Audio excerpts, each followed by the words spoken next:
Spiritual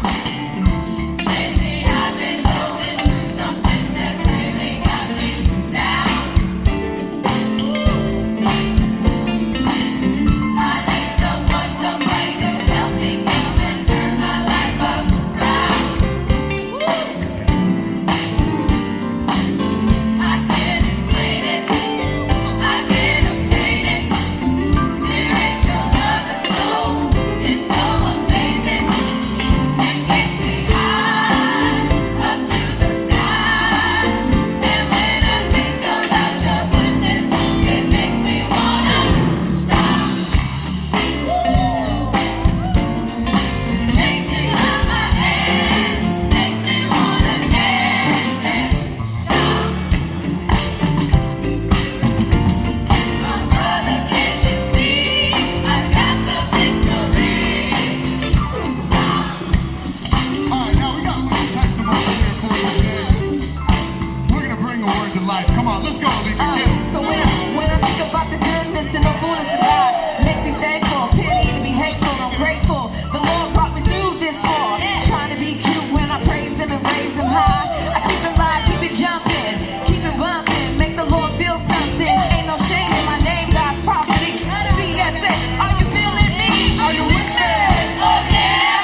choir.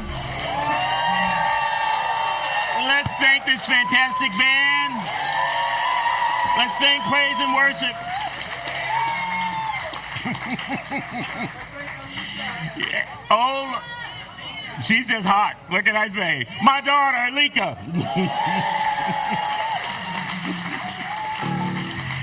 What a great day. You know, when I was a kid, my mother would always tell me, she said, I wish I could dance in the spirit the way you guys do, And she said, it just hasn't happened for me. And so there was a story that said that all you had to do was pick up one foot and put it down, pick up the other foot and put it down, pick up one foot and put it down. And if you couldn't do that, all you had to do was stomp.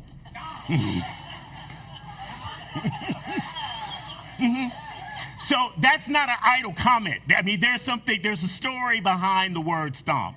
And I want to thank them for that this morning. Woo! Boy, am I going to go in a different direction.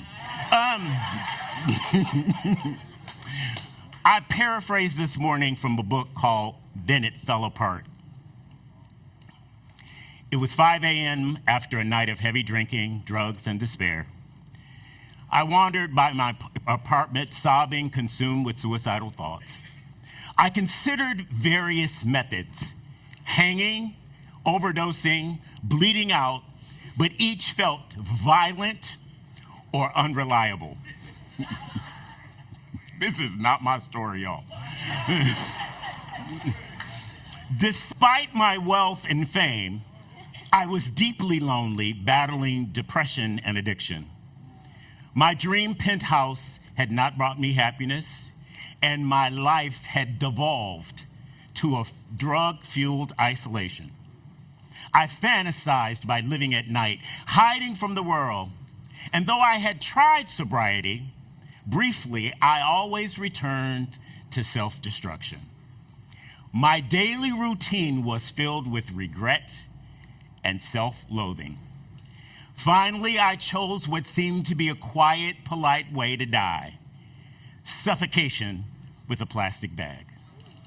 And as I lay in bed crying and apologizing to God, I prepared to end my life in a home where I once had found love, creativity, and fleeting joy.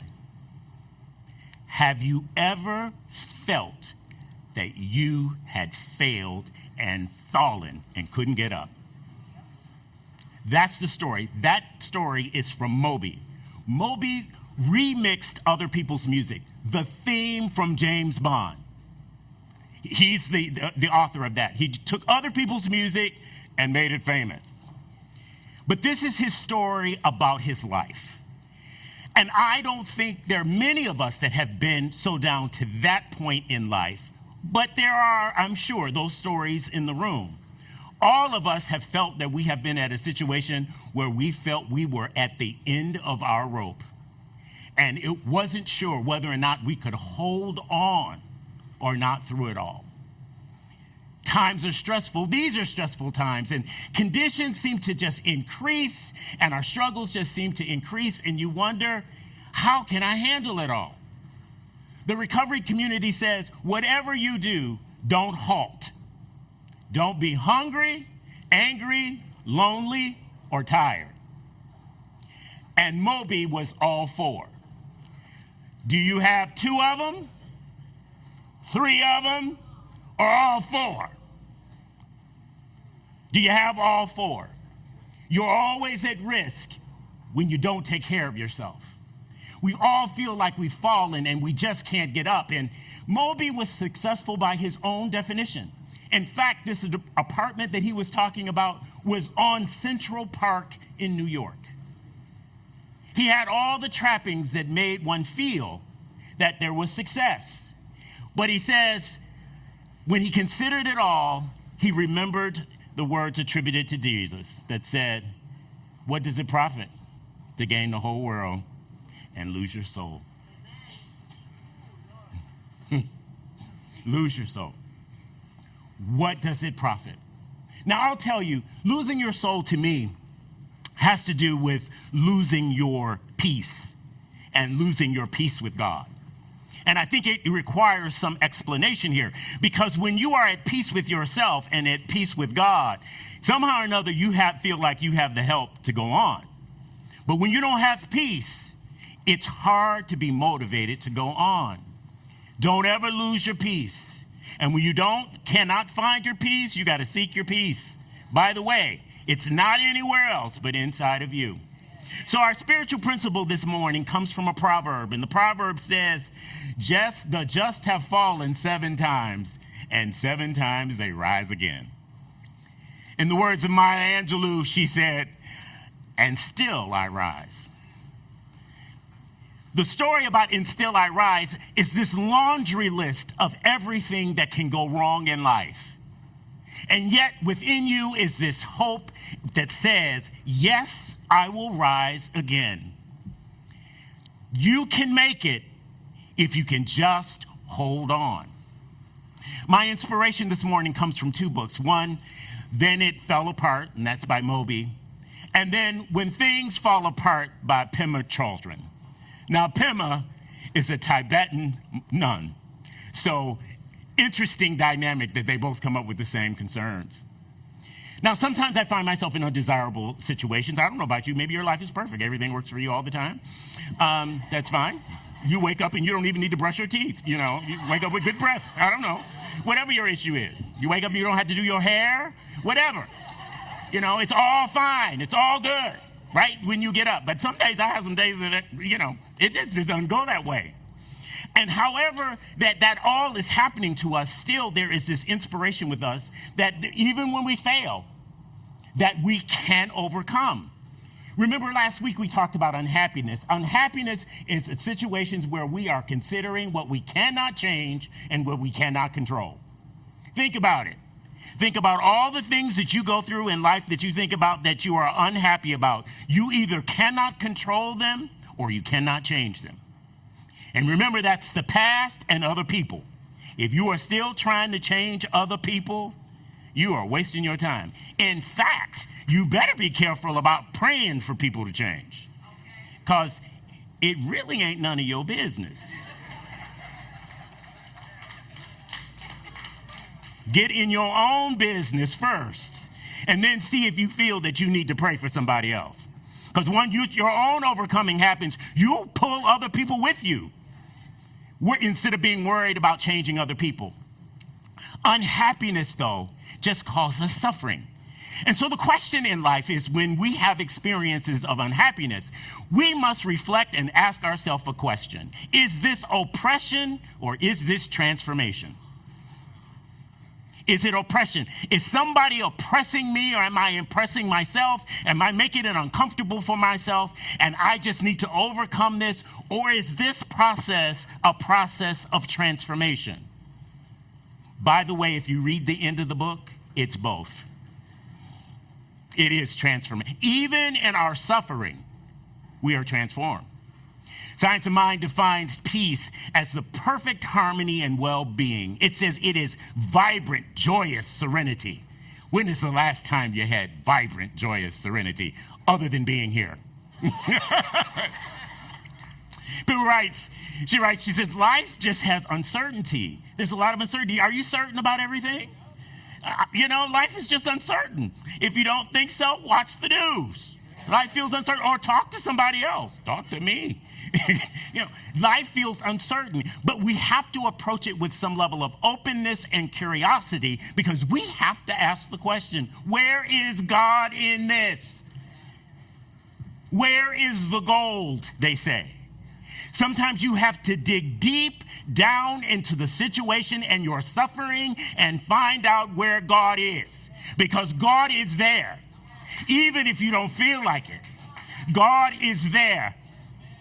They're all the time holding on to you, because you'll never go up in flames totally. You will always recover. So Chödrön talks, she says, suffering isn't something to be conquered by force or something to be met with, but to be met with gentleness and presence, which then opens space for real insight and compassion. The compassion that you need to have with yourself and the people that are around you. Both.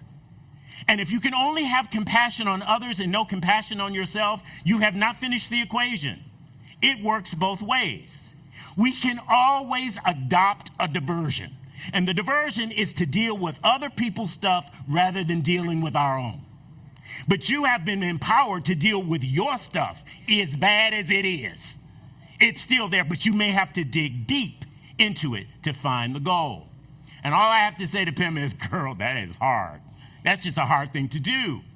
But as you experience unhappiness, you can recover. You can rise again. What parts of your life feel fragile right now? What do you feel like you cannot control? What do you feel may just take you out this time? Just know it won't take you out. You can overcome. When we reflect on this, we remember the last time we felt this way and we got through that, so you'll get through this one as well. So how do you get through it? Because down within you is this power and presence, which I call the phoenix. The phoenix is a mythical bird that emerges from the ashes of life. And there are times when life is so hard, so uncertain, and so painful, it feels like we have been ground down to ashes. And yet in our ashes, if we dig deep into the circumstances, we will find God there. And we will find the goal. But we must deal with ourselves with some level of compassion, as well as compassion for others. She says there is a presence that invites us to stop contesting the pain and to sit with it, to allow vulnerability to soften us rather than to shame us. Shame is never positive. If you are shameful about anything, it is not going to help you. They are saying, I am bad. Not that it's bad or I did a bad thing, that I am bad. No, you're not. You're not bad. The presence asks us to extend mercy first to ourselves and to other people. So she gives us this practice. And she says, what you have to do is step outside. I'm going to paraphrase for her. She didn't say this, but she should have. You have to step outside of your story. You got to step outside of your story. You got to step outside. Let me tell you how I step outside of my story. Whenever I feel like it's all about me and it's not going to work and it's going to fall apart or whatever the circumstances are, all I have to do is walk through the hospital, y'all. I am not laying in one of those beds. And let me tell you something. If you've been sick at any given time, you know we will send you home in a cart, okay? The only person that is in a hospital can't go nowhere else. The people there are sick. And all I remember is that I have to be thankful. That's not me. It's not me today. So you have to get out of your own story, because in our own story is our pain and our suffering, and we have the ability to dwell on it instead of overcoming it. And she gives us a practice called Tonglen. And she says what you have to do is you have to breathe in the oppression and the suffering of other people and breathe out peace. Get out of your story. Breathe in the suffering and the oppression of other people and exhale peace. Because once we step out of our own story, we can always be inspirational and aspirational about somebody else's life. Isn't it interesting? Sure, they're going to be fine. It's going to work. What do we tell people? People say, oh, this happened to me. You say, oh, baby, you'll make it. You'll get over it. And in your own head saying, if it had been me, I don't think I'd make it. We always have this internal doubt that seems to just kind of dwell with us. I don't know if it's the American way or if it comes from growing up in faith communities. I don't know what it is. But we always have this doubt and unbelief that we have to overcome. It never leaves us. But if we step outside of our own experience and recognize that no matter what we're going through, somebody else is worse off than you.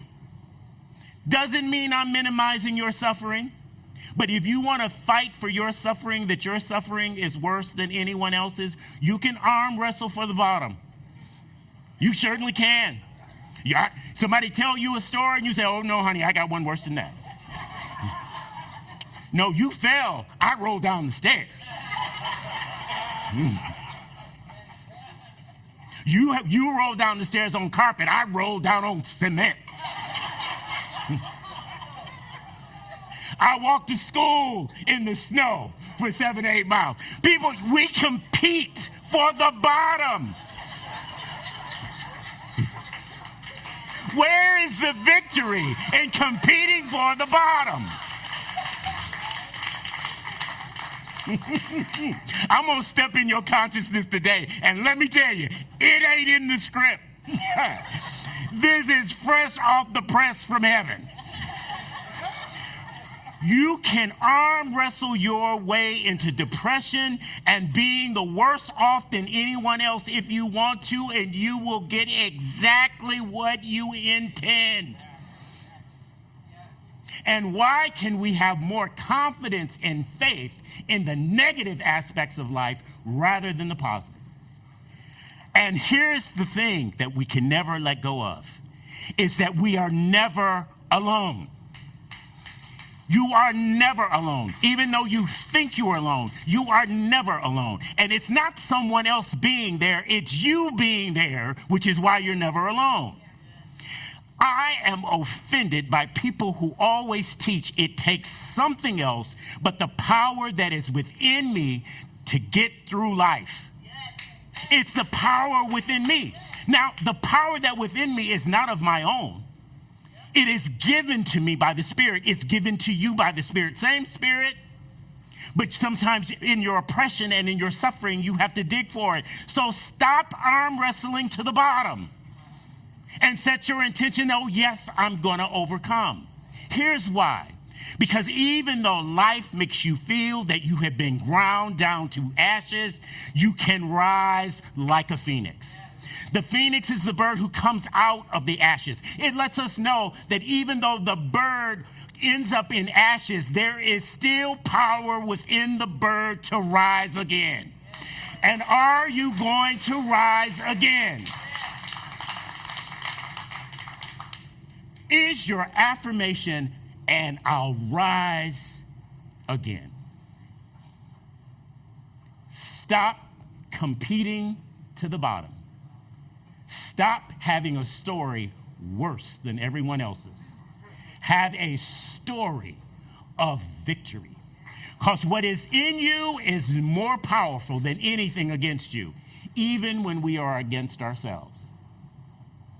Because the Spirit holds onto us even when we're self-destructive. Mody eventually went to a meeting. And recently I read he's still practicing sobriety. There's still hope for us all. That's why we never give up on anybody, because there is always hope. There's always hope. This is why I cannot go with the idea that anybody does anything worse enough to be killed. Or what some people call, I just, capital punishment is just something that's just, I don't know how you can do that. How can you do that? Because there is still recovery. There is still possibility that someone can overcome the circumstances. I didn't say that you aren't going to suffer for the pain that you institute on other people, but nobody deserves the right to take your life. Nobody. They didn't give it to you. How can they take it away? I don't know if there's a story that goes on in the black community that says, I brought you in and I'll take you out. You know what I mean? Your mother will tell you, I brought you in this world and I'll take you out. That's partially true. Now, don't be crazy and tell your mama that's not totally true. And whatever you do, don't say Reverend Rick told me to tell you that that's not true. Because what is in you was given to you, was factory installed. And no matter what we have been through in life, if you dig down deep, you will find that God is right there holding you up. Rise again. Even if you are in ashes, rise again. And so it is.